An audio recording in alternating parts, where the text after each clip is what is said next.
Are you ready?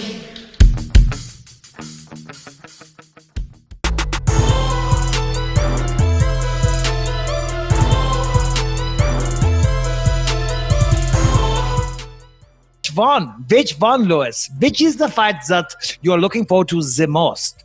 Guess, bitch. Okay, I will guess, oh, God. Oh, I got it. I got it. It jumped off the page. It is the racial war of our times. It is Convington versus Tyron Woodley. Yes, race war. Division. No, of course. Can I tell you why? All right, yeah. Because obviously, look, both of those fights that you guys named, they're title fights, and they are just incredibly exciting fights. There's no way that they're not going to be great. This one has just different implications. Two guys that really hate each other. Bitter rivalry, steeped in like personal hatred, social like commentary. There's so much riding on it. Both of them also coming off of losses, both of them looking to prove something. I cannot imagine this not being an exciting fight. I think Covington's going to bring the absolute best out of Tyron Woodley. And when we see Tyron Woodley at the top of his game, he's fucking awesome, dude. Woodley looked like he was going to be the next GSP for a little while. And I think that Covington's going to get the best out of him. And I think we're going to see the best Convington. So that fight, when you consider all those factors, even though there's no title on the line, what is the date of that fight? Because I don't know what it is, but if it's somewhere around the presidential election, that'd be genius of the UFC. Because obviously you've got Covington, who always has the MAGA hat on wherever he goes. Now, I don't know which way Tyron Woodley leans, you know what I mean? But I'm going to say it's not towards Trump. I'm just going to go out and hazard a guess and say that. So, yeah, it's a great fight. For Tyron Woodley, it's a fucking tough fight. You got to respect Tyron Woodley. Credit where credit's due, right? Lost his belt to Usman, tough fight. Lost the next fight to Gilbert Burns, which, again, no shame. Gilbert's a very, very tough fighter. But, however, he's now lost 2 in a row, right? Covington, tremendous volume striker, good wrestling, gas tank for fucking days. And love him or hate him, however you feel, Covington's got fucking balls. And he fights at a fast pace and he takes it to his opponents. So it's a dangerous fight for Tyron Woodley. He could go from being, potentially, the champion and people talking about him being one of the greatest of all times, the greatest welterweight of all time. That's what Tyron Woodley wanted to be known as. To now potentially losing 3 in a row.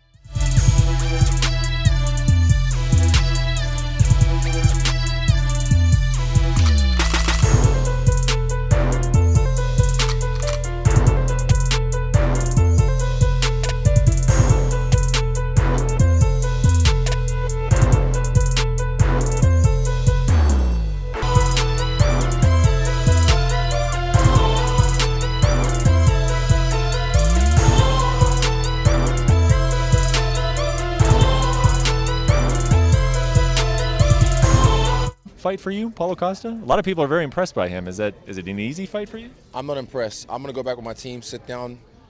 They can have a look at the tapes. I might have a look at a few tapes. I want to see this fight again, actually, because I called it 2 minutes before. I told Ash Belcastro, right beside me, I told him before. I was like, he's already fading away. He's fading easily. You can see him right now. His arms are like a T-Rex. Look at him. He's right behind you. Yes, he is. Yeah, he is right. He's got fast hands, but he's throwing from here like a little T-Rex. You know what I mean? So it's hard to be impressive. But look at me. I'm no T-Rex. I'm a Velociraptor, plus some. I'm not easily impressed. That's whatever. But he can get it eventually.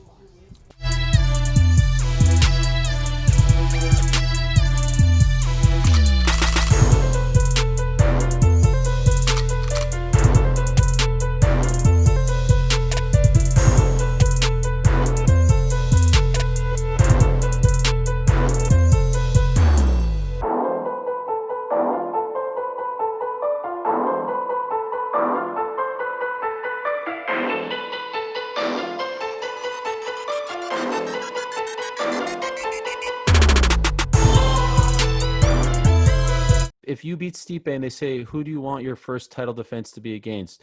We'll offer you John Jones or Derek Lewis. Who do you take? I think I have an undone business with Derek Lewis. That fight never happened, in my opinion, and it's supposed to happen. And I think this time is going to be different. Very different, believe me. Like, I don't give a fuck about what's gonna happen there, but it's gonna be different. Like for real. But thinking about it, the fight again, I think the fight against John Jones will make more sense because, like, I'm not sure I'm really in a position to talk about that fight against Derek Lewis because people don't want to hear about it. You know, it seems like a nightmare again. So, like, no. But at some point it's gonna happen, and when it's gonna happen, it's gonna be different, you know. Well, So I think for overall, I would take the John Jones one. Okay. Because it's a better matchup, it's a better fight, and then it's gonna be more lucrative.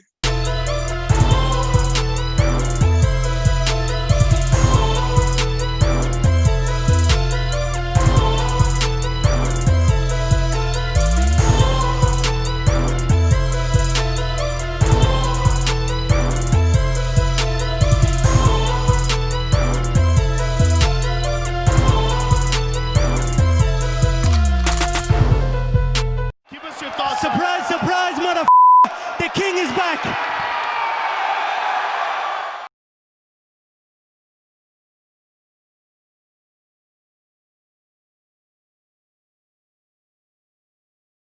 When I look at Daniel Cormier and I'm to guess what his legacy will be, will he be known as a great fighter? Yeah, man, he was known as a great fighter. I see your point when he became champ. I'd go all the way back to when he won the Strikeforce Grand Prix. I think you get to qualify it great as what you do for doing that. Here's what won't be talked about. What won't be talked about is what a good guy he was, how loved he was. And Errol, I don't mean love. We throw that term out a lot. Conor McGregor's love, George Masvidal's love. It's different, though. Those guys are popular. Daniel Cormier is loved. People will see him. They sense a kindness from this man that they didn't used to get. They sense that smile. They sense those same boyish goals that he sacrificed and worked hard as an 11-year-old in Louisiana and took it all the way to Oklahoma State and then took it all the way to the highest degrees of the octagon. They can sense that, and I feel it took a little bit of time. Errol, there's other things to this. Daniel Cormier was there when we went through a bad culture within this sport. It was so bad it had to be cleaned up by USADA. Daniel doesn't know anything about it. These things didn't grab him. And Errol, a lot of times guys will get a little bit of shine, and we see it's called, they get their head in the clouds. But we see where they try to elevate themselves and go do something else and almost separate themselves from their communities. Daniel did the opposite. Excuse me. Daniel went closer to the ground. Daniel went and became the head wrestling coach of Gilroy High School. And when I saw this happen, I thought, okay, that's in name only. There's just simply not enough time in the day for Daniel to actually be present. I talked to his assistant coach, Deron Wynn. Deron said, chill, he's never missed practice. He's never missed a match. He said, we even have a road schedule that involves travel and getting on airplanes. Daniel Cormier will do whatever it takes to be by those young men's side, being the coach that he said he would be. I only offer you this because I don't think that's part of the story that will be told. I can remember, and if you allow me a moment, but Errol, I do fear, this might be the last round we ever do on Daniel Cormier. I mean, could you imagine? But in all fairness, that's the way sport goes. There's a reason when I watched SportsCenter last night, I didn't see Joe Montana at the desk, and it wasn't because he wasn't the great quarterback. We just talk about what's next. It's a very real thing. So this is a little bit of a tough moment. If I may just have 1 second to tell you this. My son, you and I have a great job here, Errol, but we have a bigger job when we get up and leave here. It is fatherhood. My son will never see me fight or hear stories of my fight unless he goes and seeks that out on his own. I don't have posters around the house, and he's not going to see a medal laying somewhere. He's going to have to find that. My son will know the story of Daniel Cormier.